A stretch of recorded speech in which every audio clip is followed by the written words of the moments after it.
Okay.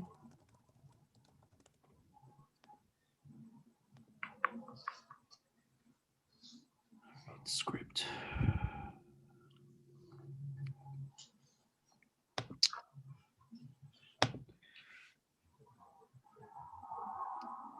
All right, we're ready to go whenever you are.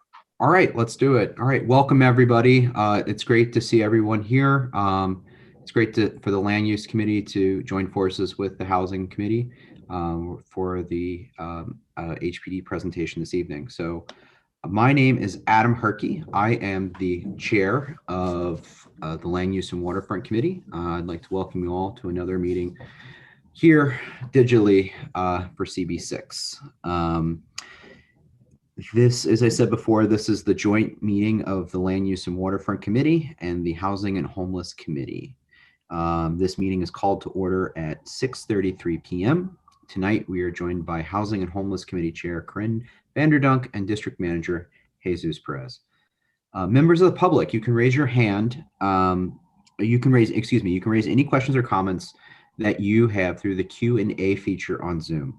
If there is time following the committee's discussion, we will field questions from the public. Okay. So this evening, Wells Magali has so generously volunteered to take minutes this evening. Thank you very much, Wells.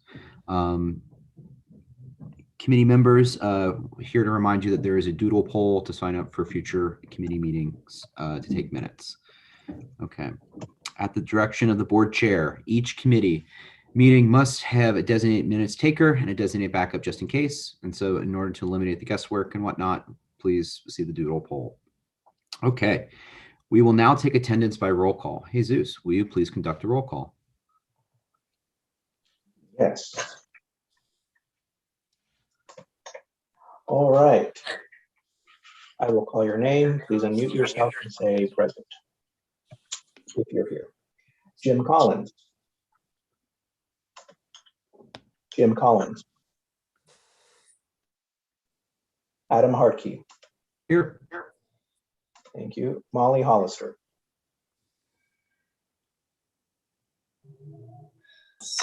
Molly Hollister. Kavitha Matthew. Here. Thank you. Sandy McKee. Here. Thank you. Wells Magali.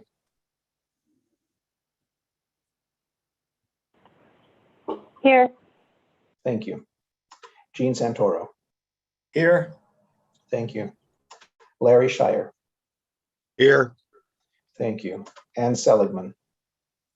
Here. Thank you. Lou Sapersky. Yo. Thank you. Sandro Sherrod. Good evening. I am here. Thank you. Letty Simon. Here. Thank you. Kathy Thompson. Here. Thank you. Neil Barkley. Here. Thank you. Joan Barenbaum. Actually, I think she wasn't able to make it tonight. Abigail Kruzmark. Here. Thank you. Rich Mintz. Here. Thank you. Anju Suresh. I see you. Here. There you are. Okay. Yeah. Sorry. Corinne Vanderdonk. Here. Thank you. Jeff Zellen.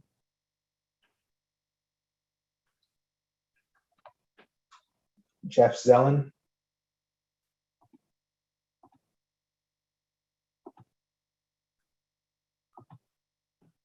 Okay, we do have quorum. Wonderful. Thank you, Jesus. Okay.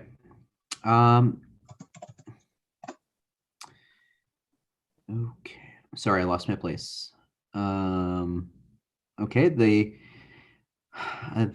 agenda should be on the screen before you. That is correct. The agenda for tonight's meeting was distributed ahead of time by the board office and appears on the screen before you. If there is no objection, we will adopt the agenda as stated. Members of either committee, if you object to adopting the agenda, you may raise your hand through Zoom.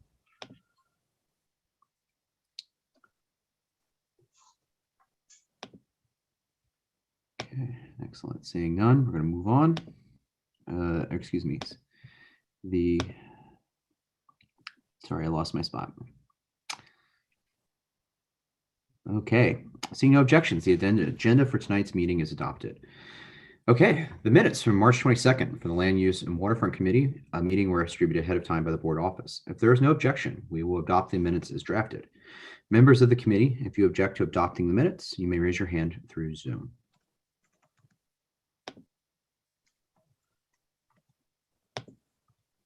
Okay, seeing no objections, the agenda is, or excuse me, the minutes are adopted.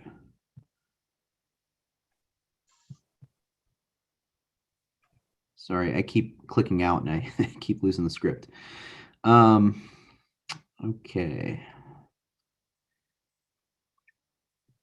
These minutes will soon be available on the CB6 website. The minutes of the March 15th Housing and Homelessness Committee meeting are still being drafted, but I understand that they will be submitted to the CB office soon, and they will be adopted in the next Housing and Homelessness Committee meeting. All right, welcome everyone. We have a very big group this evening, so like what we've been doing for the past year, we need to set some ground rules. If you're familiar with them, please follow them, and if you're not, let me refresh you. In order to conduct an efficient meeting, let us observe a few ground rules. No one may speak until granted the floor. Committee members, if you have a question about committee business or wish to make a motion, please raise your hand through Zoom. It's in the participants icon, and if you need help, Jesus will help you. The chat function should not be used for committee business or for questions about agenda topics. All remarks should be on the record. Chats are only alert us for any technical difficulties you may be having. When a committee member is giving the floor to speak, I will identify you and you will unmute yourself so that you can speak.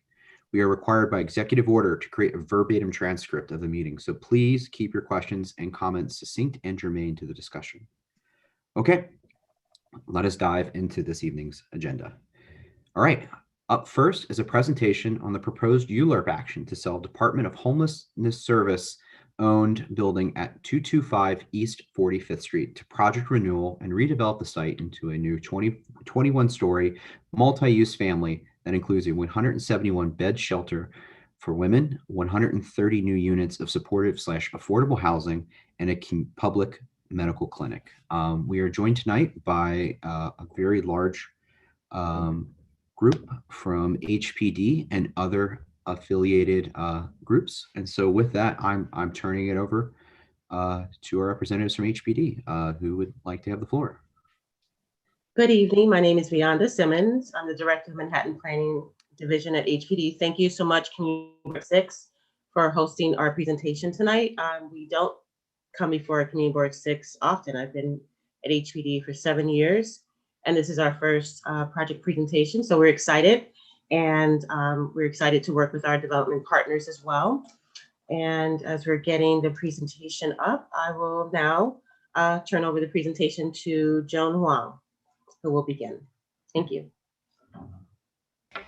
Thank you, Vianda.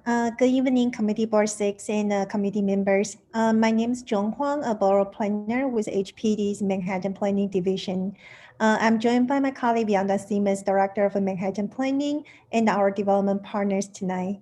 So we are happy to be here tonight to present the new Providence redevelopment project located at 225 East 45th Street.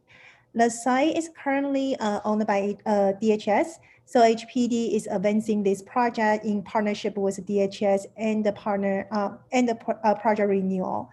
So we are currently in a pre-ULURP stage and seeking your feedbacks on the proposed development plan and the land use actions needed to facilitate the development. So the proposed development will be a new 21-story buildings, providing approximately 171 shelter beds and approximately 130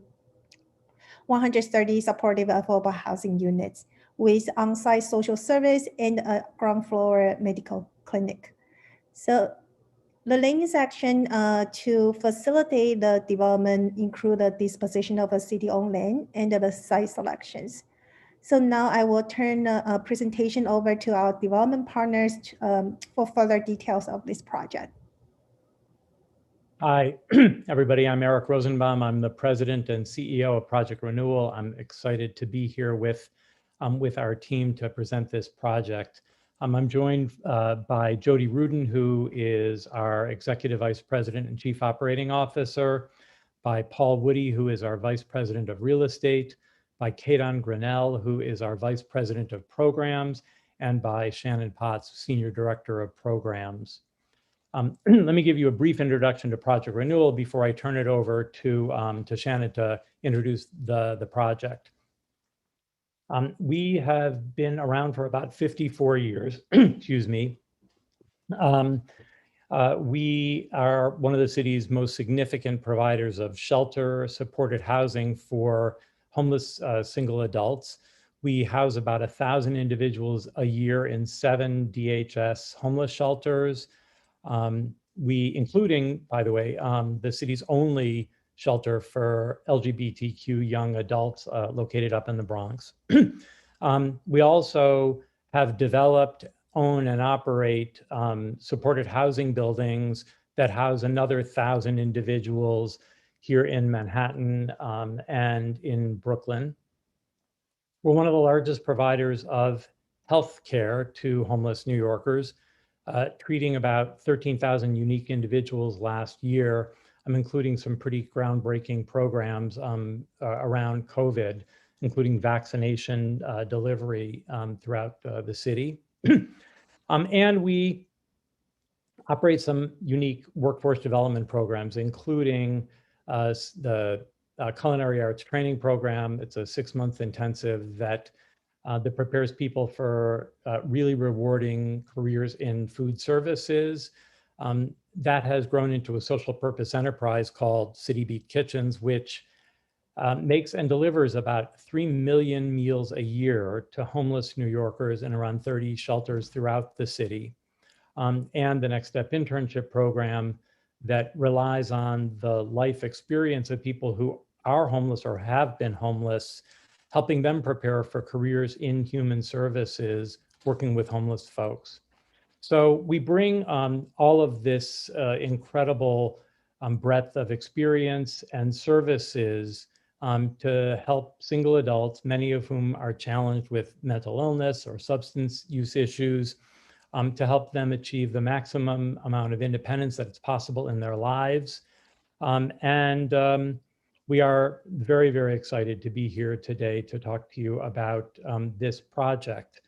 We've been operating in this shelter, in this building, the one you saw on the picture on the cover, for a few decades now, and we're thrilled to be able to be participating in this redevelopment.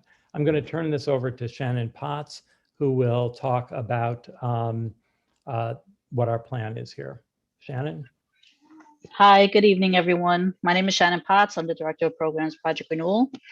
So as Eric mentioned, we're currently operating a 130-bed shelter for women facing mental health and substance use issues. We provide comprehensive services on site, which include medical and mental health care, as well as an array of shelter services such as case management, assistance with entitlements, housing. We organize recreational activities for our clients, and we provide access to our outpatient substance use treatment programming. Our site is located in Midtown East on 45th Street, and it's comprised of 2 older buildings that were retrofit in 1997 to serve as shelter. Unfortunately, under its current configuration, the site functions extremely inefficiently and does not meet Project Renewal's needs. For example, our current clinic is located on the 2nd floor of the facility, while social services is scattered throughout the facility instead of a consolidated area, which would ideally make service delivery much more of a seamless process. So we're really excited about the idea of a purpose-built shelter, and I'm going to turn this over to Kadon, who's going to walk us through what that would look like. Hey, good evening, everyone. My name is Kadon Grinnell, and I am the Vice President of Programming overseeing this project. It's a pleasure to be with all of you tonight. As Shannon mentioned, Our current facility layout is less than ideal, and it doesn't really give us the flexibility to offer shelter programming in the most effective way. The proposed redevelopment of the property will give us a new purpose-built shelter and supportive affordable housing without significantly increasing the footprint of our current facility. Before I dive into the possibilities that the shelter design will open up for us, I just want to talk a little bit about the housing side of the project. The top 15 floors of the 21-story building will house 130 studios, of which 51 units will be set aside for low-income New Yorkers who can apply to these units through the New York City Housing Connect lottery system. The remaining 79 units will house formerly homeless men and women who will be placed there through HRA's 2010 supportive housing process. But both groups of tenants will have access to programming, including benefits assistance, case management, medical care coordination, occupational therapy, as well as on-site recreational activities and support groups. Also, thanks to some innovative thinking from our design team, the housing program will also have a dedicated outdoor space for tenants to grab some fresh air without leaving the confines of the facility. The shelter programming will be housed on the first 6 floors of the newly renovated building and features similar program to what Shannon mentioned earlier, but the layout will just make it easier for clients to access the various departments of the shelter. We won't have any more case management meetings on the 2nd floor, only to have clients have to navigate to the opposite end of the building to meet with their benefits advocate, only to turn right back around and head downstairs to attend the women's health support group that they like. All of the services will be laid out with the clients in mind, rather than squeezed into pre-developed spaces that were like ill-equipped to meet the needs of the shelter residents. The women in the shelter will have updated bathrooms and sleeping quarters, a newly renovated state-of-the-art kitchen and dining area, recreational spaces, and will also have a dedicated outdoor space to enjoy. One of the most exciting aspects of the redevelopment is the renovated Article 28 Medical Clinic.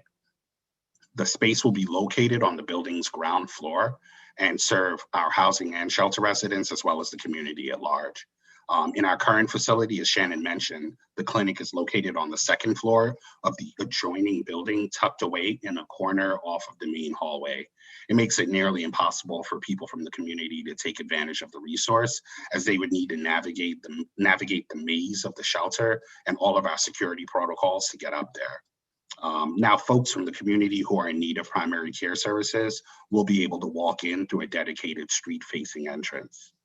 The 1st floor will also house our occupational therapy center, which will offer individual and group activities to help our clients develop the skills they'll need to perform activities essential to daily living, from things like preparing healthy meals to properly managing a budget or learning how to do laundry for the first time. We've included this service offering in our new program proposals, as we found it to be critical in helping clients to smoothly transition into permanent housing, and it has been incredibly successful in both our housing and shelter settings.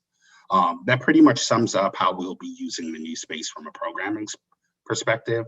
So I'll pass it along to Nora to discuss the land use actions for our project. I think Vianda is actually going to take this one, and then I'll jump in after that. Yes. So as stated earlier by Joan, the land use actions include the disposition of city-owned land and a site selection process. And when I say site selection, oftentimes we're familiar with facility site selection process. But in this case, when I say site selection, I'm referring merely to the fact that there will be an increase in the shelter bed capacity by about 20 units with this new proposed development. And so that is the process which we call a site selection process for the land use actions. If we can go back to slide 2, I will also just give a little bit of background as to why this affordable housing development is so critical to this neighborhood. As I mentioned earlier, we don't do many projects within this community district because frankly, we don't have a lot of city-owned land. So this new proposed project presents a wonderful opportunity to provide both supportive and affordable housing for this community district. As indicated in the CB6's district statements of needs, affordable housing was one of the top needs in the community. And so again, this is a great opportunity to provide, again, both affordable and supportive housing. Many residents within this community board in the entire city are rent burdened, which most of us know that means over 30% of a person's income is spent merely on rent, making the entire ability for a person to afford even the other expenses, food and all the necessities, to be very restrictive. So being that there is a rent burden problem within this community district, which has only been exacerbated by the pandemic, again, this is a really great opportunity to provide a critical need for this new population. Thank you. Great. Thanks, Yanda. I think we go back one. I think we skipped it. Oh, sorry. Yeah. Next slide. So as Yanda said, the land use actions that are necessary are the disposition of city-owned property and the site selection action. Otherwise, the development will be as of right under the existing zoning. So no other zoning actions, no rezoning, no special permit is sought as part of this land use application. As you can see here on the zoning map, the existing zoning is, the site is split between a C5-3 that's in the special Midtown district, and then within a C6-4, which Keith Engel from Datner will explain in a little bit how they were able to maximize the two programs within that as of right building envelope with the sort of complicated zoning that's existing on the site, but they were able to do that in an as of right envelope. Next slide. This is just an aerial photo showing the existing site. You can see just some context. You have on the blocks primarily commercial development, as well as across 45th Street, and including immediately to the east, you have the 16-story A&E building, and then to the west, you have the 33-story hotel building. Next slide. It's just a more zoomed out land use and zoning for context. Although the area is a mix of residential and commercial, again, this immediate area is more commercial in nature. Next slide. I'll just turn it over to Keith now to go through the massing for the 21-story building and how they worked that out.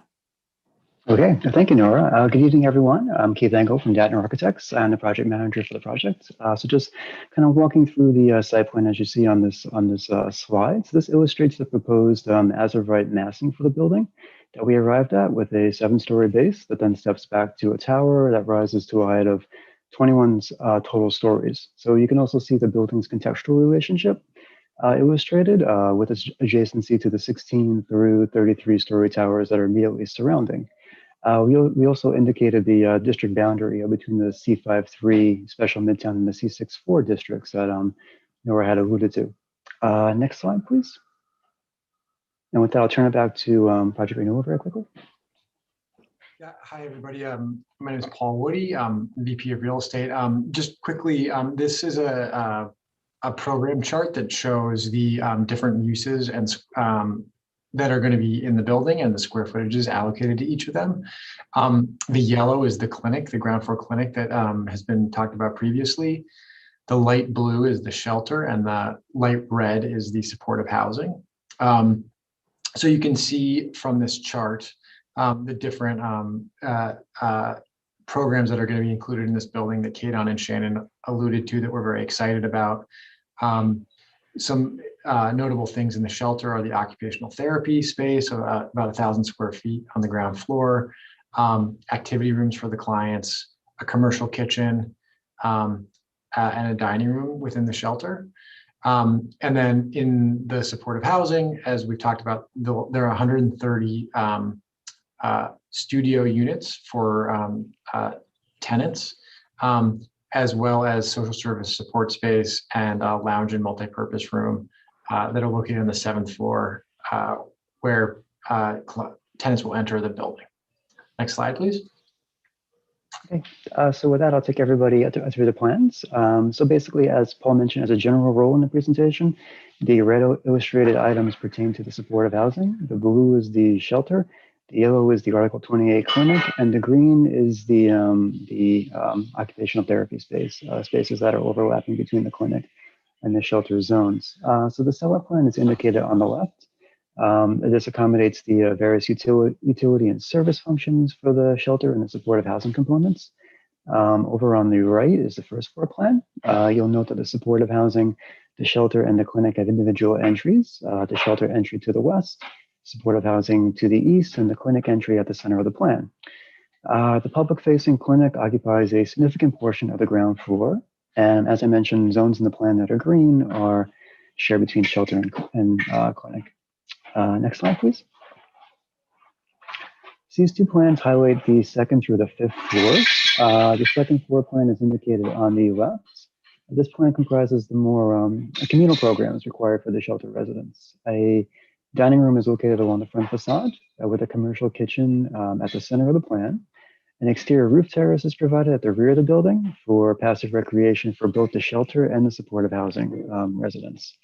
Over on the right is the typical floor plan for floors 3 through 5.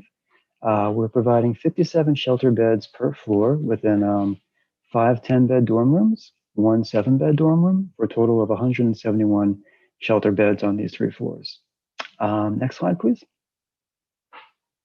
So this slide illustrates the typical supportive housing floor, which is illustrated on the right. This occupies the tower portion of the building. And the layout spans from the 8th through the 21st floor, where 9 supportive studio units are provided per floor, for a total of 130 supportive housing units. On the left is a diagrammatic section of the building, which illustrates how the overlapping zoning bulk controls that we spoke of earlier were met for a cohesive building envelope. Also illustrated is how the program that we discussed earlier is zoned throughout the base and the tower portions of the building. Clinic at ground floor, shelter at the base, supportive housing at the upper portions of the building. Next slide, please. And these next slides basically depict the building massing in its context. On this particular slide, the proposed massing is shown in elevation along East 45th Street. That depicts a 7-story podium with a 14-story tower above. Note the relationship of the massing of our proposed development with the context to the east and west. Next slide, please. And this slide illustrates the proposed massing in perspective view. To the right, looking east along 45th Street, and to the left, looking west along 45th Street. Excuse me. Next slide, please.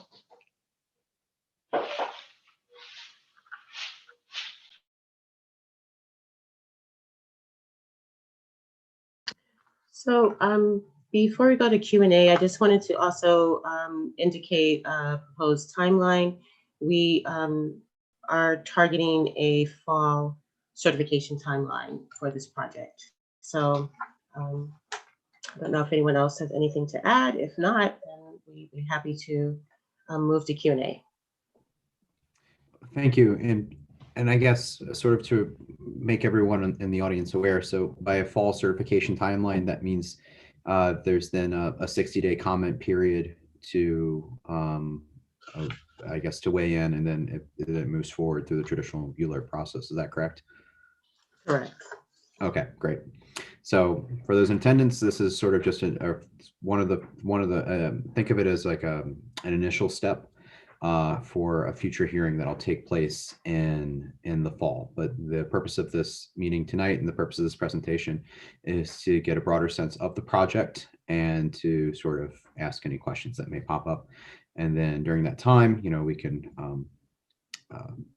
voice any sort of opinions or whatnot, and the project team can respond accordingly. They can represent, and we can go forward from there. Okay.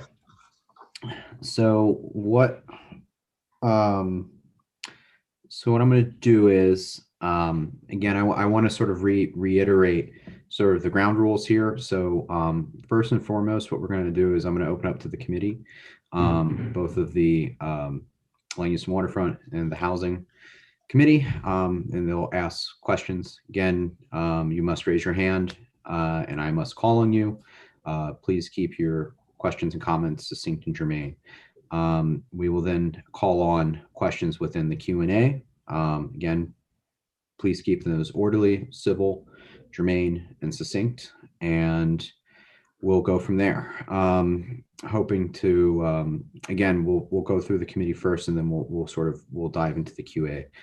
Sandy McKee, who is my co-chair on the Land Use and Waterfront Committee, she'll be moderating the Q&As. And so with that, let me stop talking. And Lou, I see your hand is raised. The floor is yours. The three-part question. I understood to somebody to say that there was a training program, I'm going to say vocational training program involved in this. I'd like to get a little more specific on that, and how much of that training, such as it is rooted in the New Providence when it was at 51st and First, and it's moved to its current location. And the third part of the question is a little bit related. I assume that the building is going to be handicapped accessible. And could you delve into that just a little bit, please?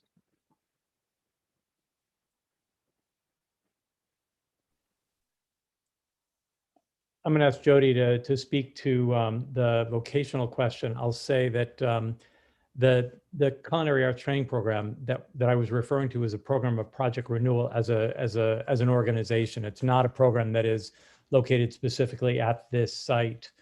We will, of course, be offering the full range of our services to the clients who will live there, but there's not a specific facility for vocational education in the program design.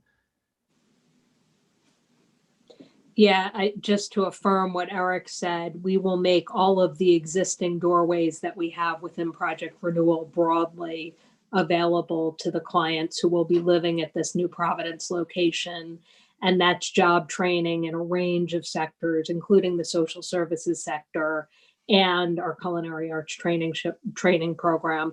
There was a reference to 51st and First, and I have to acknowledge that I don't know what you're talking about. We have been at this existing location for several decades. Paul, do you want to address the ADA issue? Yeah, I mean, so this building, it'll be newly constructed, and it will adhere to all federal and state and local accessibility guidelines. And in fact, it's something that we are looking forward to with a purpose-built shelter, that it will be more accessible than it is currently.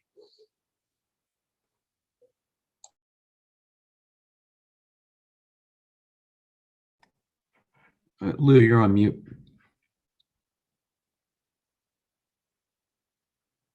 Lou, we can't hear you. There you go. Oh, no, you had it. Yeah, there we go. There we go. Thanks.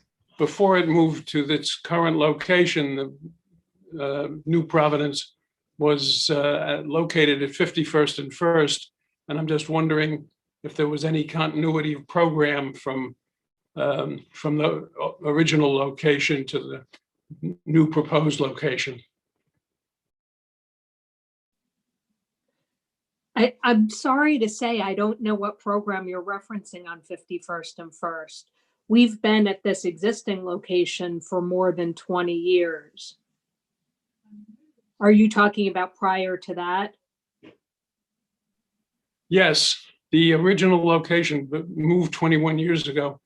The original location was 51st and First, and I was just wondering if there was a continuity of programming from one location to the other.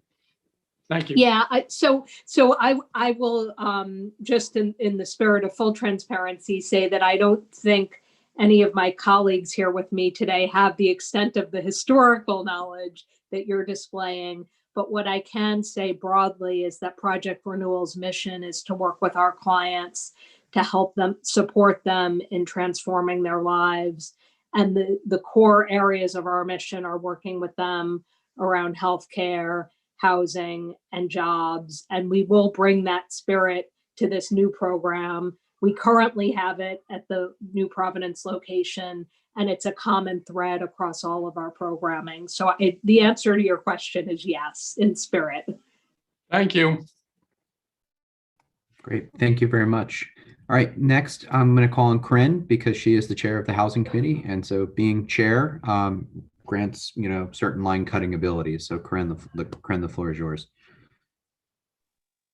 Thank you, Adam. I just have one question, and what is the percentage of AMI that you're going to be offering the affordable housing as? So for the affordable housing portion of the supportive housing tower, it's 60% of AMI for those units. Okay, so it's still pretty high, right? Yeah. I mean, for these will be leased to single folks, and it's about $40,000 a year. Okay, thank you. All right. Thanks, Corinne. Rich, I'm going to call you next, and then Sandy, then Ann, and then Anju. Hi, this is Rich Mintz speaking. Just very briefly, I'm the vice chair of the Housing Committee, and I just want to say that obviously we're speaking for myself. I'm very happy to see the development of new and modernized facility for the existing shelter that already is on the premises. But I'm even more excited about the prospect of a significant block of supportive housing going in the district. If you show up at the meetings of the Housing Committee, you are aware how much we hear from advocates out in the community who underscore the need for supportive housing and how loudly we advocate for it. And so thank you for going through all the hassle and inconvenience and financial negotiation necessary to get more supportive housing built here in our district. That's all.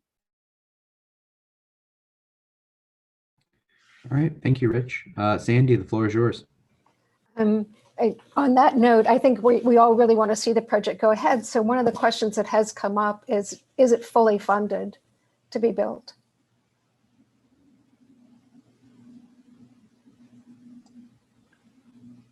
So we've underwritten the project using the standard HPD term sheets for supportive housing, or the supportive housing program, and we're also using sort of a standard DHS purpose-built shelter term sheet to support the debt service, and the project is the underwriting has been shared with both agencies, and we are sort of in their pipelines and have gotten commitments from them to build the project. So in that sense, yes, I think it is fully funded. Great, thank you. Thank you. Anne, the floor is yours. So I have kind of just a clarification and a suggestion. There's sort of an implication that maybe somebody can move from one of the beds in the shelter to the supportive housing, which I think would be great, like if that could happen. Is that that was sort of the implication, but am I hearing that correctly? That's one question. So yeah, I can take that one. So as we initially move clients into the facility, obviously there won't be anyone living there, but as time goes on, if a supportive housing unit becomes available and there's a client residing within the shelter facility that qualifies for the unit, there would be no barrier to them moving into. That's great. I mean, I love the idea of having that continuity there. Like, I just think it helps build continuity and community. And I guess that's kind of what my other questions are about. I think it's great that the medical facilities will be open to the public. There was sort of a mention about some green space, which, if you've ever been to one of these meetings before, is really short. There's also an issue that I know there are a lot of people in the neighborhood, and I live a block away, that are, they're basically very unhappy about having unhoused people in their neighborhood. And so I'm wondering if you can, as part of the program development, increase kind of neighborhood engagement, whether it's to get people to help with food service, if it's to help if you're going to, develop a garden in whatever kind of space, that you're going to do, if that's something that community members could participate in as well. I just feel like that might be something that could reduce some of the friction that I'm concerned about. So it's, like I said, it's not really a question, it's kind of a suggestion, but. Totally agree. I think we've experienced in some of our other communities, we've experienced a really large kind of outpouring of support, especially during the pandemic. Yeah. And we've been able to kind of coordinate that into meaningful services on site. And it's built that sense of community that you're referring to. And we think that it's really kind of a critical part of moving this project forward and being able to kind of live up to our good neighbor policy and make sure that everyone feels included in the process. So in total agreement with you. Well, I'll just throw it out there and say, like I said, I live a block away. If there's stuff that I can do to kind of help, obviously this is down the road, but I'm going to rent stabilized apartment, so I'll probably still be there. So if there's stuff I can do to help with that, please let me know. I have a lot of experience as a New York Cares team leader, and so, like maybe that's another way to pull people in. I wanted to just add here, thank you. And I just wrote down your name. So we will be following up. And in the same way that you articulated a vision around wanting to see clients from the shelter be able to move into permanent housing on the same campus, we also have an aspiration of wanting unhoused individuals in the surrounding community to want to be able to walk through the door of our shelter or get placed in the permanent supportive housing at the location. So we're going to be working with the Department of Homeless Services and the local outreach teams, Breaking Ground and BRC, to try to foster and build these connections as well. Great, thank you. Thank you. So before we call on Andrew, and I see Rich's hands back up, would it be possible for somebody to within the HPD team to drop an email or some sort of contact information in the chat or in the Q&A? The chat would probably be the best, so that if anybody has any follow-up questions, be it about the project or potentially, like in Ann's case, potentially helping out, it'd be a good way to sort of connect with you guys offline. With that said, Andrew, thank you for waiting. Yeah. Firstly, I just wanted to also echo what everyone else was saying. Super excited about this project, and especially being able to incorporate services for medical care as well as for substance use disorder treatment. It's a space that I work in actually personally, and so I'm really excited to that y'all had the opportunity to come in and speak today and let us know more. I just had a question on the programmatic side, actually, with regards to providing healthcare services. Just out of curiosity, so do you contract with a community health center or like a nonprofit behavioral organization to provide these services? Just be curious how that's delivered. Thank you again. So yeah, our clinic is actually managed by Project Renewal Healthcare staff. So it's one of the prongs of our our service delivery. So we have an entire team of healthcare professionals who will oversee and staff the Article 28 clinic at the new Prov building. So, and just to be clear, go ahead, Eric. It's the same team that that manages the clinic that we have on site today. We are a community health center. Just to make that connection clear, we are a federally qualified health center. Oh, okay. Good. Thank you. Sure.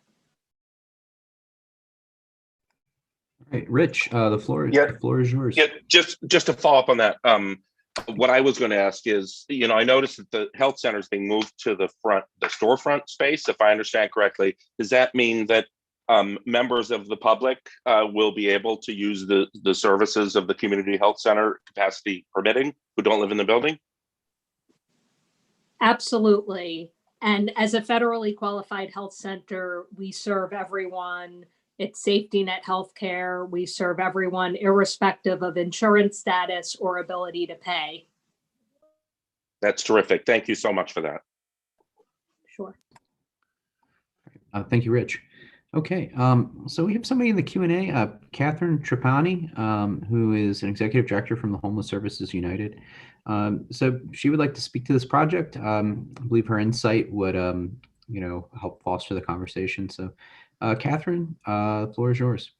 Thank you so much for giving me the opportunity to address this group. It's so nice to hear supportive comments from members of the board. And I just wanted to add a little bit of perspective as executive director of a group called Homeless Services United. We represent mission-driven homeless services providers across the 5 boroughs and are really proud to count Project Renewal as one of our members and a thought leader in this space. So I just wanted to echo a lot of things that have been said, but underline the importance of client-centered design and how transformative that is on a community. You've heard that the current facility is really in need of upgrades. And what happens when you have spaces that are welcoming and efficient, it makes residents more comfortable, it enhances access to and utilization of services, and promotes better outcomes. So simple things like improving flow can make it easier for clients to engage in services and move forward with their permanency plans. And we find in our experience that neighbors notice or often don't notice these efficiencies because the residents are feeling so comfortable in the shelter and have a place that is safe to socialize and live, that the building really blends into the community quite seamlessly. And so I heard someone speak to the fact that there may be some neighbors that are concerned with other unhoused folks in the community. And I just wanted to underscore that projects like this can really mitigate a lot of the challenges that we sometimes see with inefficient projects. That was really what I wanted to say, that well-run shelters, well-designed shelters make amazing neighbors. And the beauty of this project is not only are you getting that, but you're also getting the benefit of the added affordable and supportive housing, which is really the solution to ending the need for shelters in the first place. And so it's kind of a win-win-win. And I didn't want to miss the chance to share that experience and perspective of what we're really trying to do on a system-wide level to transform. And this project is just such a great example of that. And I can also speak as a person who lives in a community district with lots of shelters that I know the difference, and really want to underline and endorse this project and really thank you for being welcoming and open to counting these folks as continued neighbors for another 20 years and more. So thanks.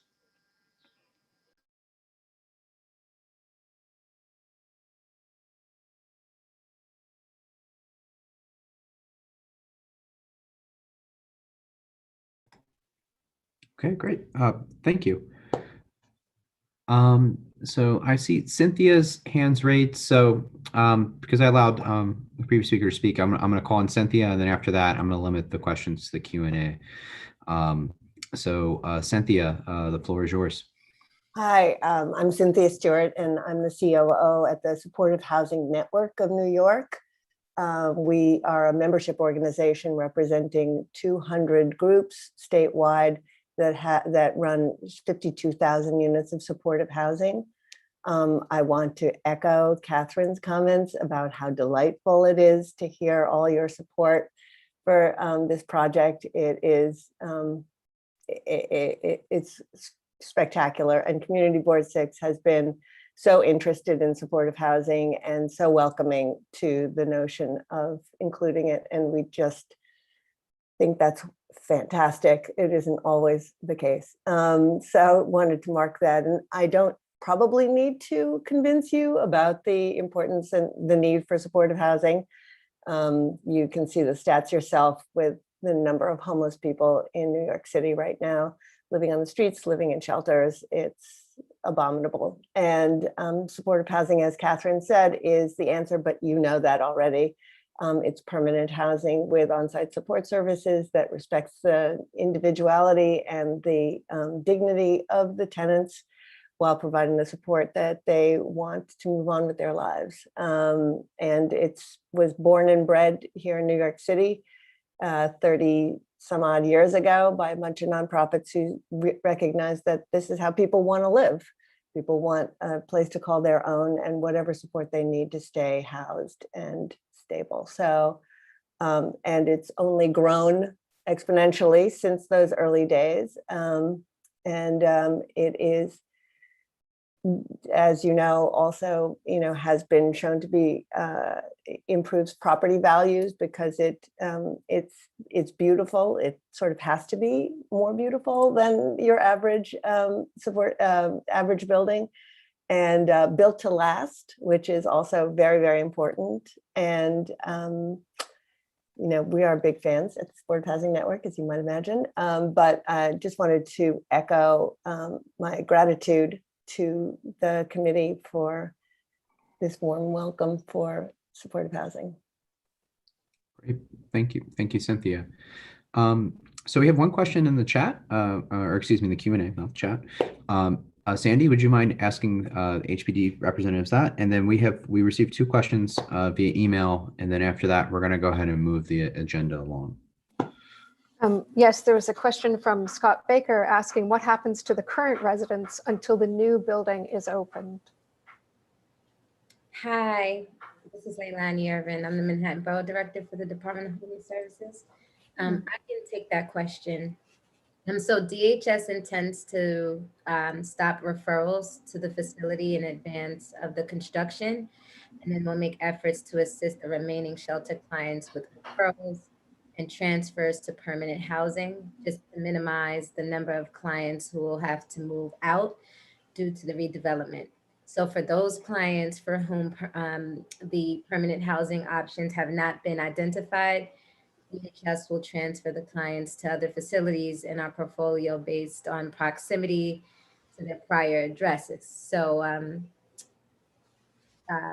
we will ensure that if any individual who we relocate into another one of our shelter site locations, should the site, once the site becomes live, and if those individuals have not secured permanent housing, if they'd like to come back to this location, we'll make that as an option. But we highly doubt that by the time the construction is completed, that the individuals that we moved temporarily would have not found permanent housing. So just keeping in mind that any individual that moves, if they have interest in coming back, that offer will be made available to them. Thank you. You're welcome. Thank you. So we have 2 more that the office received earlier. And so let me I'll ask take them. those. You'll take them, Rich? Yeah, I can take them. It's fine. Please. Thank you. We have 2 questions from a member of the public. The first one will be probably brief to answer because she asked about the financing for the facility, which has already been addressed. But her specific concern is that in the case of a different project, the city sold property to a nonprofit organization, and the property ended up in the hands of a developer. And she's wondering what the chances are of that happening here if this project falls through.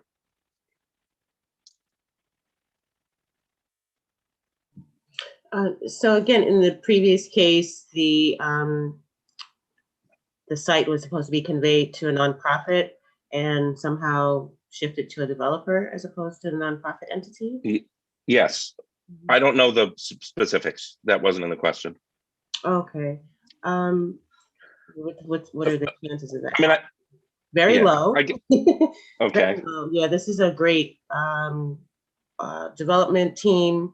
As we all know, Project Renewal has strong ties, long ties in the community, and this I don't foresee that happening here.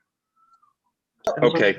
Just to elaborate, sorry, just to elaborate on that for a second. I mean, basically Project Renewal's understanding is that the city is not going to convey the property to us until the financing is all lined up, and so those 2 things will happen concurrently. So we're not going to get the property until the city is confident they can get financed. So to echo what Vanda says, there's basically no chance of that happening because the city's making sure that it can get financed before they transfer it. Thank you.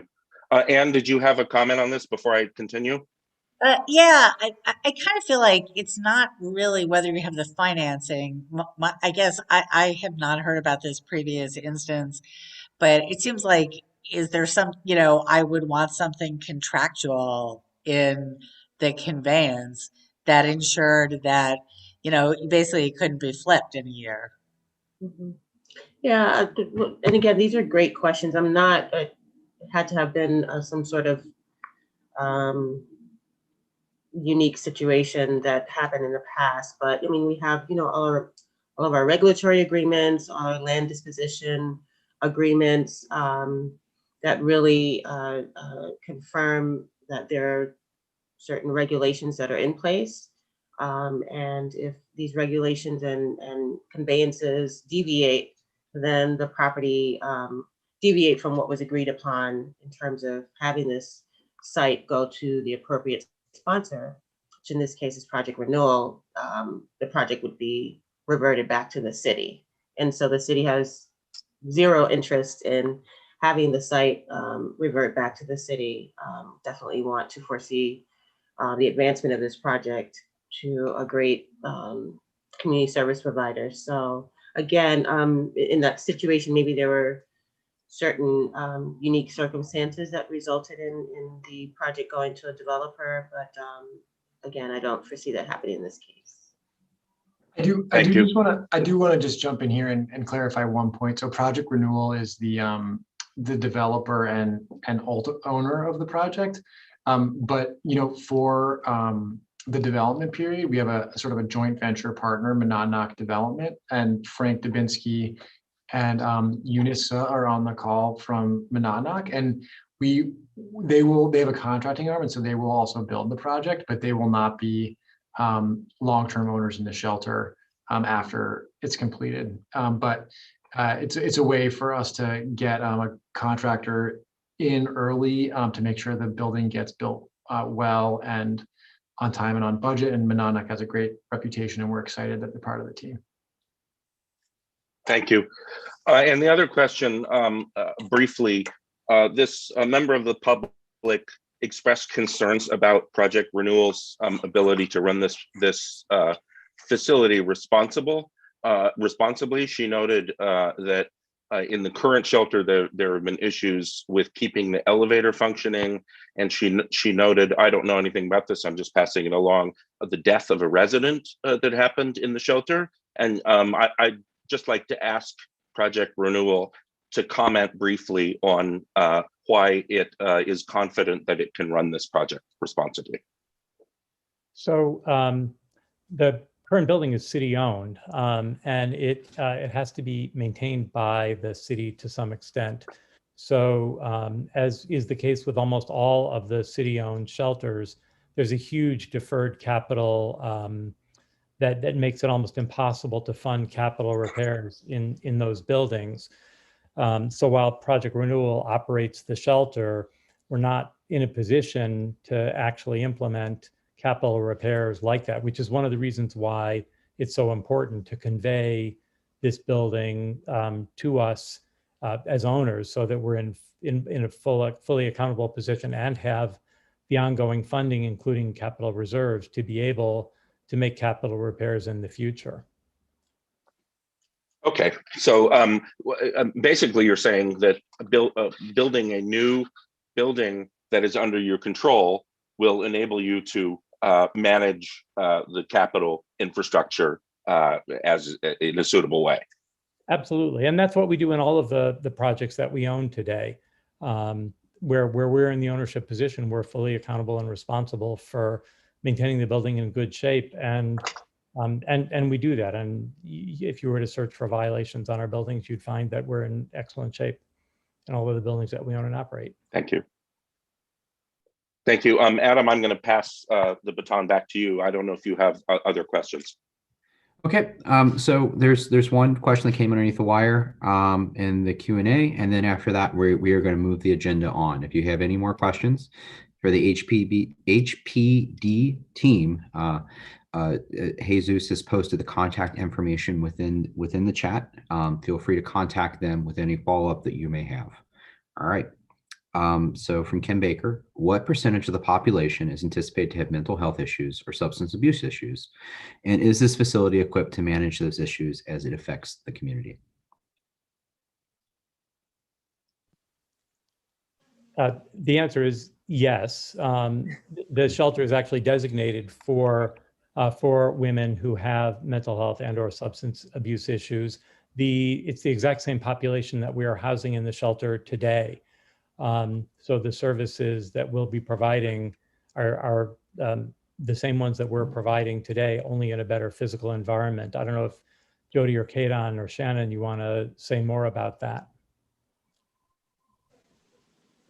I think you hit the high notes, Eric. Yeah, I mean, this shelter will, I think, fairly exclusively serve clients who are grappling with histories of mental illness and substance use, as our current program does. And we will have robust on-site clinical supports, both in the context of the health clinic and embedded within the social services staff, to make sure that we're helping to stabilize and meet the needs of the population we serve. Okay, great. Thank you very much. All right, with that, we're going to go ahead and move the agenda along to the next item. HPD team, thank you very much for your time this evening. I think we found it all very informative. We hope to see you in the fall and when we begin the ULERP process in earnest. So thank you for this. We definitely learned a lot, and have a great evening. Thank you. All right. Thank you. Thank you. Also, thank you to Sandy, Rich, and Corinne for doing the heavy lifting. Always great to have many moderators when there's a very weighty discussion. Okay. All right. So we're going to move into the second. Do we need to do a reso or anything for that? That was just informational. Just informational. We'll have a chance to weigh in on when the actual ULERP happens in the fall when they certify. So, okay. So the second item we added to our agenda. So there was a possibility that DCP was going to present to us about the zoning for accessibility. That's going to be next month, and we'll talk more about that in the chair's report. However, I thought that we would have a slight break from talking waterfront issues this month, but you just can't avoid it. So anyway, we're going to be talking about the EGAP, or at least I thought we were going to. So I guess to brush everybody up, so I'm going to give a brief oral history here of the last month or so. So last month, we were talking about general waterfront ideas and whatnot, and Anne brought up, rightfully, one of the issues is the gap currently at the UN, and we should do more about it. At full board, she had the ear of one Representative Maloney, and she let her know it. And Representative Maloney, to her credit, took a very big interest at the meeting. And also to her credit, her office followed up with our office, demanding more information and things of that nature. And so Kyle tasked Jean and myself to write up a quick letter using resources that we've already have laying around, for better, for worse, for the last decade or so. And we've compiled a letter and we sent it over to our office. The purpose of this meeting, or at least of this agenda item, was sort of like, well, what comes next? It was great that they took interest, but obviously there are other elected representatives who we should probably reach out to in a coordinated effort, Liz Kruger being one of them, who was also on the full board meeting, and sort of just strategies from there. So my initial thought was, what we can do is that we can distribute the letter, change the letterhead to other electeds, and then we can also begin work sort of on an omnibus sort of proposal, if you will, of sort of outstanding water issues. We could all sort of just take sections or whatnot, and then we could just begin writing them, and then either next month or the month after, we could present something and then send it out to the electeds as a whole. But the mayor, in his infinite wisdom, today during his budget announcement decided to say in the next decade. Yeah, Larry's got it right there. Larry, I'm going to show a video in a second. I was going to share it with the group, but Kevin sent me a video, but it was 30 megs. I think it's worth it, but I don't want to destroy your guys' inboxes. So I guess instead of me saying it, let's let the mayor say it. So, okay.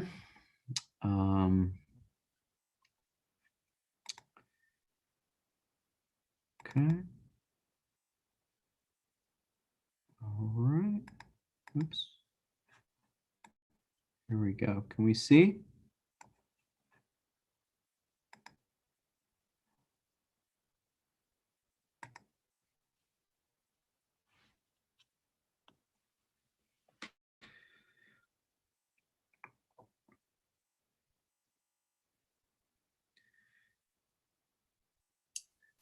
Adam, we don't hear it. Oh. And also you need to optimize for video and audio sharing. It's at the top of the share menu. Oh God. I told Jesus to wish me luck, and I guess he didn't wish me enough luck. You know, don't feel bad. I tried to share something with people and it worked. Like I tested with my husband, it worked. I tested with other people, it worked with half of them. Same friggin' thing. Okay. East Harlem, Central Harlem, Inwood, where there's still uncompleted elements of the Manhattan Greenway. This plan will finish all those projects by the end of this decade. And it's really important to recognize this, in addition to people who walk along this area and picnic and all the things that happen along it, this is the most traveled bikeway in America. And when completed, this whole amazing opportunity to go all around Manhattan will provide more open space, more than 1,000 acres of open space, more than in all of Central Park. So this is a great investment in the future of this city, and it's something I think will be deeply used by future generations. We're really proud of this. Okay, well, stop share. Okay, great. All right, so thank you, Kevin, for sending that video. I saw Councilmember Powers tweet this out in the afternoon. I was very excited, but I was not excited enough to watch a 2-hour press conference. So thank you, Kevin, for making that clip. Thank you, Larry, for providing the printout. So, all right, honestly, I think this is like sort of like frustratingly good news because where do we go from here? The mayor said that he's going to include this in his capital plan, $700 million. Obviously, I think that there's still room for other resources and efforts from our state and federal partners. But I honestly, I think we need to sort of get a better handle on what's there. So Letty and I were talking earlier, it's easy sort of to be skeptical on these things, but for today, I think today's a good day. And I guess we just have to figure out what's sort of going on. We touched base with Ben Jacobs at Councilmember Powers' office beforehand, and he sort of found out the news the same time that we did, and sort of reiterated that it's over $700 million. It's going to take over a decade to build, and it's going to sort of fill in the major gaps that we've been complaining about for literally ever. So I guess I'm sort of all ears in terms of what to do. I think it's more, in terms of sort of immediate and next sort of steps, I guess would be to sort of figure out from a more on the mayor's level, and then sort of any sort of bureaucratic level of how this potentially will be carried out, the $700 million, the 10-year plan, sort of what their broader vision is, which I'm sure will maybe be released in the next, month or so as the budget process plays out. In the interim, I'm fine with sort of retooling the letter and sending out to other partners to sort of include any sort of updates that we have. And then honestly, I was thinking, we could start to begin to tailor an omnibus bill, where we could take sections of the waterfront, sort of write it up in a larger resolution and then present it forward. But honestly, if this is sort of moving forward, I don't think those things can hurt, but I'm trying to think sort of what we can do to best sort of optimize our time and sort of to be the best advocates as possible. So with that, Anne, the floor is yours.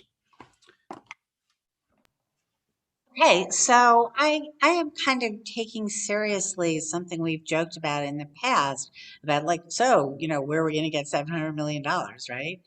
And because I think I completely agree with your ideas about like sending a letter out, keeping the momentum going, keeping, I'd love to know exactly like what underlies those bullet points in the mayor's, like, because maybe there's information there that we can actually share with Carolyn Maloney's office, and Chuck Schumer, I would add to the list as well. But I also wonder, I think about what's happened on the West Side, what happened on the West Side to make kind of both the High Line and the Greenway there happen. And I feel like there are people in this neighborhood in CB6 who would be excited to help, like, celebrities that would be excited to, help get the word out. And, there are other ways like that we can think about raising money because we're not going to get $700 million from neighborhood celebrities. But so I'm terrible. Like I never have ideas, but I'm really good at coming up with 3 ideas if somebody else has one. So if there's anybody else that wants to just kind of, brainstorm on, so how do we maintain this momentum? I feel like is like, that's the question. So if there's anybody, I'm game to do it. So if anybody else wants to join me in doing that, that would be great. Yeah. So I think again, if the mayor's proposal, is if there is a there, the good news is that there are at least 700 million capital dollars, in theory, or at least potentially after the budget is passed. So that's great. Will it cost $700 million? Unclear. We all know how construction projects go in this town for worse. And do not forget the election cycle, which complicates things in many ways. Right. Again, we can't be too cynical today. Today is a good day. Cynicism, we'll at 12:01 we can resume our New York cynicism, but today let's celebrate. But I'm with you. I am with you. Gene, floor is yours. Hi, thanks. Took me a second to find the unmute button. Yeah, I'm just confused. Why are we talking about fundraising? I mean, it seems I'm confused by all of this just because I don't have a sense of a clear sense of what's happening. I saw the mayor's announcement. I saw it again now, and I saw Carolyn Maloney and heard what she had to say. And before we talk about next steps, it seems to me the primary next step would be to find out whether these 2 sets of people have any idea of what the other set said. Does Carolyn Maloney know about the mayor's announcement? Does the mayor know about Carolyn Maloney's interest in this? Is there a way that we can put those 2 offices together to have them talk about financial sourcing for what we're doing, what we want to do with the EGAP, as well as the rest of the Greenway? I think that would be a more fruitful place to start, perhaps. Do you have any suggestions? Well, we can start with the letter going out. We can start with a different letter going out. I mean, obviously calls to the mayor's office and Maloney's office to start with would just get an immediate response. Do you have any idea what the mayor said today? And to the mayor, were you aware that Carolyn Maloney committed to trying to get this into the infrastructure bill at the CB6 meeting? And then let them talk it through. I mean, I don't care where the money comes from. I'm just want to find out that there is money and that it's coming. Right. So, Adam, Jesus, per Gene's suggestion, you and Gene and all of you got that letter. It's attached. It was sent to Maloney's office.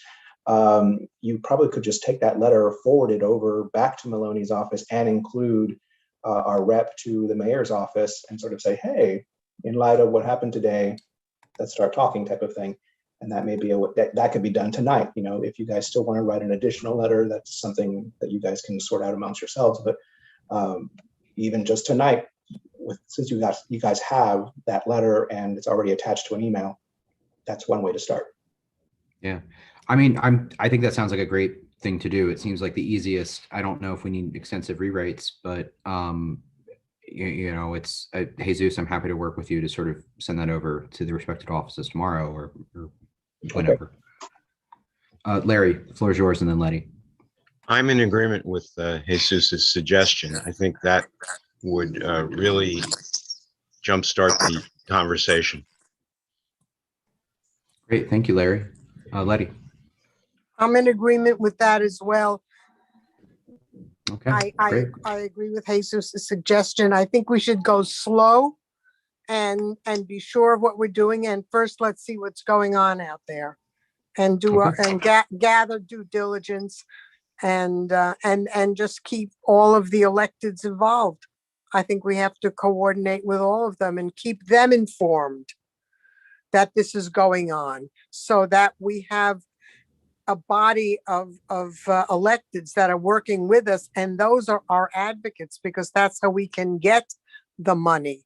But at least start to keep them involved as we start to maybe develop some thinking about what we might like to see there.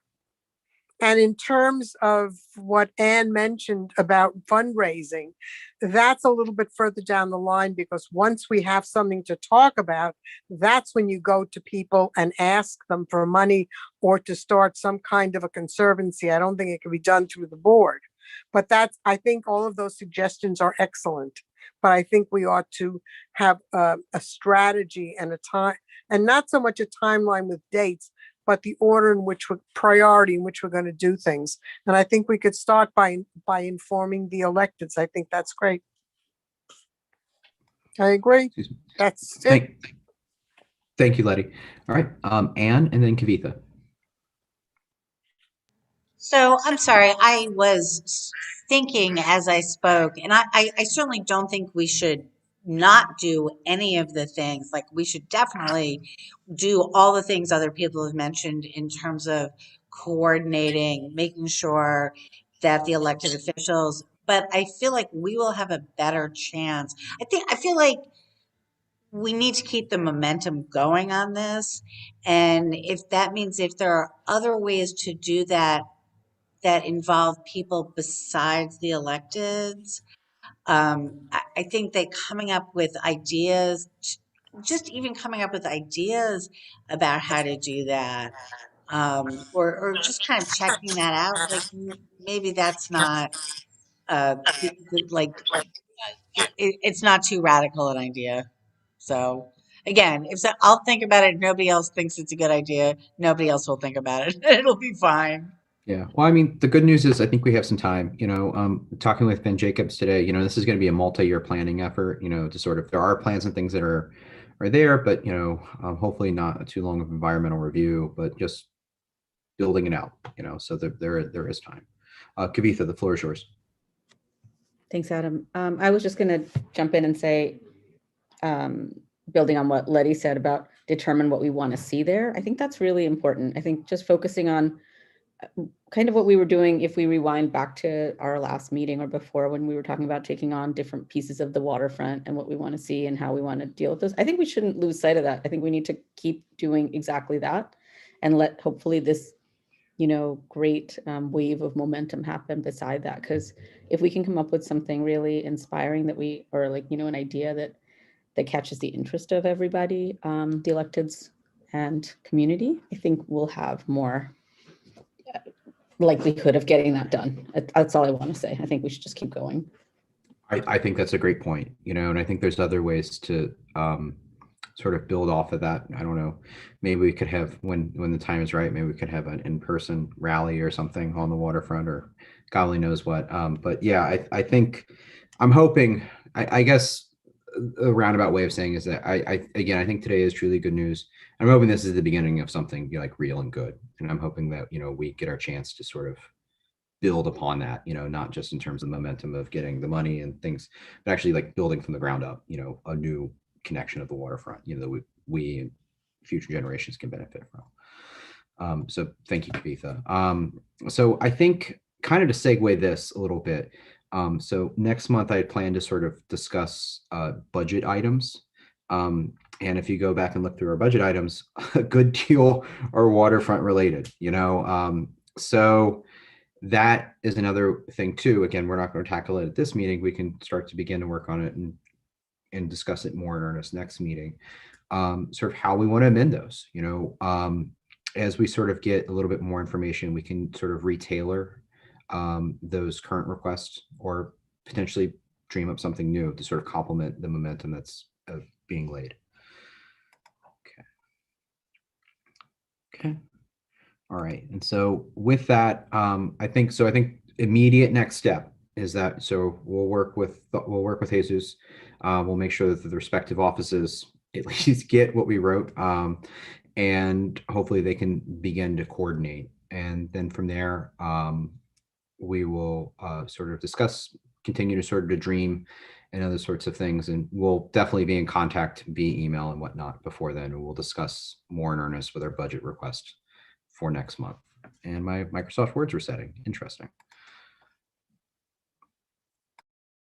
So Adam, what I would suggest, especially the principal writers of that letter, if there's any specific language you would like me to convey to Maloney and to the mayor's office and to Representative Maloney and the mayor's office, send that over to me whenever you have it. If not, then I can whip up something short and sweet and just make the connection. Sounds good. And one of the things we did try to stress in that letter too was not just the gap itself, but sort of immediately south of the gap. You know, these are issues that are sort of there. You know, we want to make sure that sort of the current conditions that exist south of the Con Ed Pier, you know, do get better. And so that was one of the things we did try to stress as well. So we're hoping that's included with whatever proposal is going forward. Sorry, my computer's on the fritz right now. Wells, I saw your hand raised. Did you want the floor? Thanks, Adam. I had lowered my hand. It was just something that I thought of when Kavitha was speaking that made me think about, you know, what not a current step, but as we move through this process, you know, we could consider doing something like a design competition or, you know, something like, you know, to invite the public or the community, you know, to generate ideas for what some of these waterfront openings might be. So I don't know, just something to think about for future. Wells, I agree with you 739 million%. I think that's a great idea. Sorry, I was trying to do the budget number, but I actually 100% agree. All right. Charette. We got a lot of architects and planners on here, so you know, I think that's there's nothing more we love than 3-hour meetings on a Monday. It's definitely a charrette because sometimes you get to build and do stuff. So anyway, thank you all. And so we're going to go ahead and move forward with that. And again, we'll be in touch regarding that. And you know, a lot happened within the last month. Who knows what's going to happen, you know, between now and the next time we meet in May. Who knows? Anyway, all right. So I'm going to segue now into the chair's report. So in addition to all the waterfront sort of craziness, some other things happened as well. So the last meeting we had, we heard from representatives from Solar One, and they were talking about sort of their issues within Project Area 2. We penned a letter of which DDC and the respective agencies responded to.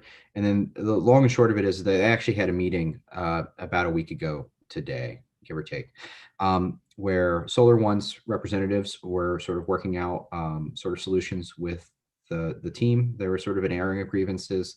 And we do think that there was some positive momentum going forward. They one of the things they requested was a more transparent project schedule that's conducive to their needs, because they're working inside the park as opposed to being outside. So they need something that's more sort of accessible to that nature, getting back and forth. They're working on right now, the big thing is they're working on right now of getting electrical hookup to sort of their temporary quarters. This may have already happened. There was some Con Ed work going on last week. So Desiree from DDC, I asked her this on Friday. She's still looking into it. So I'm hoping that's been resolved. Other Project Area 2 news. So I forwarded you the proposed project schedule going into the early fall. So this is something that people have been asking God since I think last fall. Basically just want to know sort of what the immediate horizon is for this project, and sort of what's going forward, what's sort of intrusive, what's not, yada yada. From the Solar One meeting, most of the pile driving and whatnot should probably end within the next 4 weeks or so. So that's good. But with the schedule, and one of the things I want to emphasize is that it's tentative. So there is always subject to change, like all project schedules. But what this does is this gives us a very sort of transparent idea of sort of what's going on. And so if we need to speak to something, or if we're not seeing, or something's not going right, we have this in front of us, and allows us to sort of better communicate to the project team. So that's that. Okay. So we have, outside of the EGAP issues and the waterfront issues, we have a list of projects that have been on the immediate horizon for a fairly long time. And so Jesus has been wonderful in terms of sort of organizing those thoughts. And so the long and short is that we have potentially 2 ULURPs in the East Midtown area regarding 343 Madison and the former Commodore site. I'm sorry, I had this pulled up and it's not coming up. I apologize, everyone.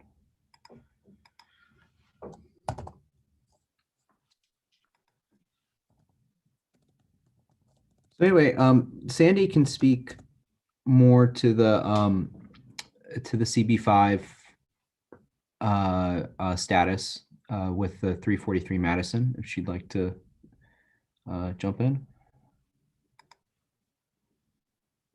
And actually, I have no update. Okay, We haven't perfect. heard anything back from CB5, so I think they're as much in the dark as we are about that whole thing. Thank you, Sandy. Sorry, I didn't mean to throw you underneath the bus. I was just trying to just stall reopening this document. I'll reach out again, but Okay. we have heard nothing. Excellent.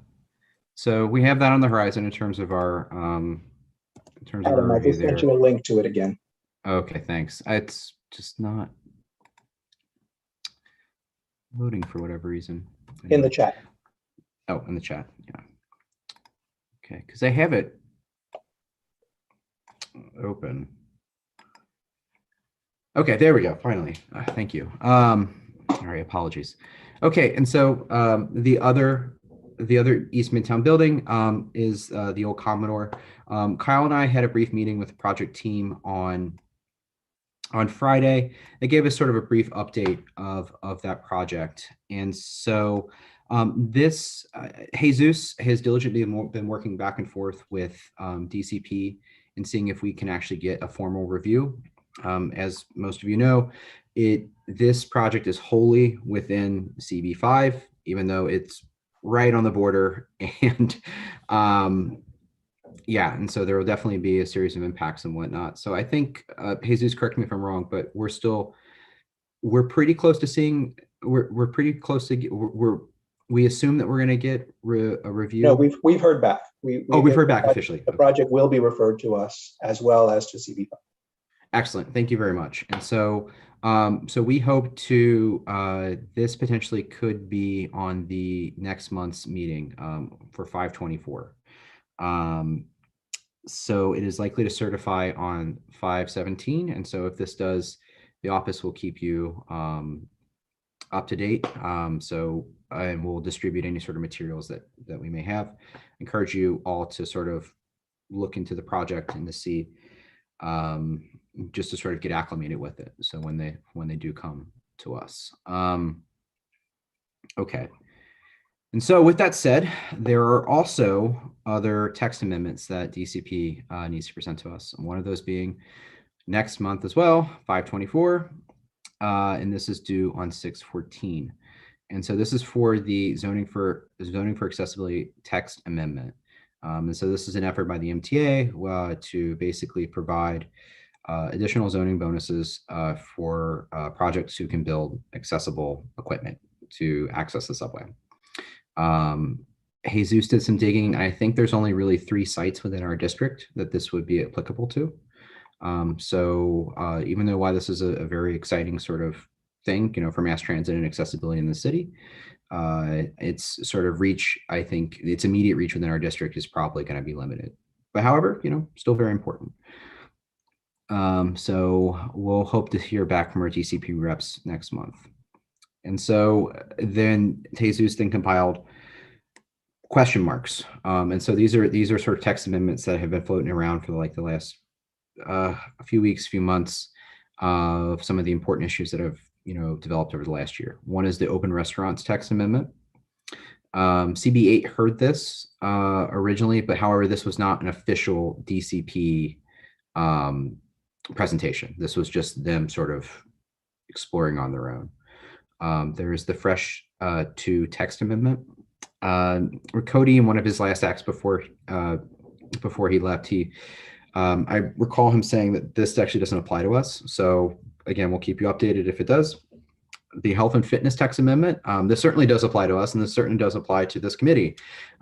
Countless of these resolutions of health clubs and whatnot. And so personally, I look forward to hearing this because it means that's a type of resolution we will never have to do again. So great. And then there's also the citywide hotel special permit and text amendment. And again, this is sort of, we haven't been given a time frame as well. DCP this month is having a series of meetings for all of these, basically a 1-hour info session. So we are going to make sure as a board, as a committee, that we have coverage so we can find out the most information as possible and then sort of plan our schedule around these important presentations and these important topics. Jesus. I should note that we are also joined by our rep to DCP, who is in the audience today. Oh, great.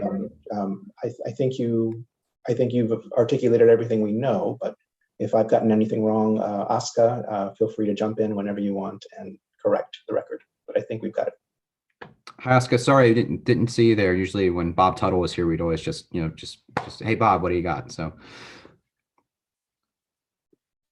Hi, Adam. Hi, everyone. Good to be here tonight. I think you have most of it covered in terms of what's coming up, then all the citywides. I think the only thing I wanted to correct is the applicability for ZFA, because I'm not sure. There's two portions of it. There's an easement portion and there is a bonus portion. So for the easement, it's the applicability is for all. It's a system-wide initiative. So it's for every single subway system in New York City. So it would be a lot more than just a few sites.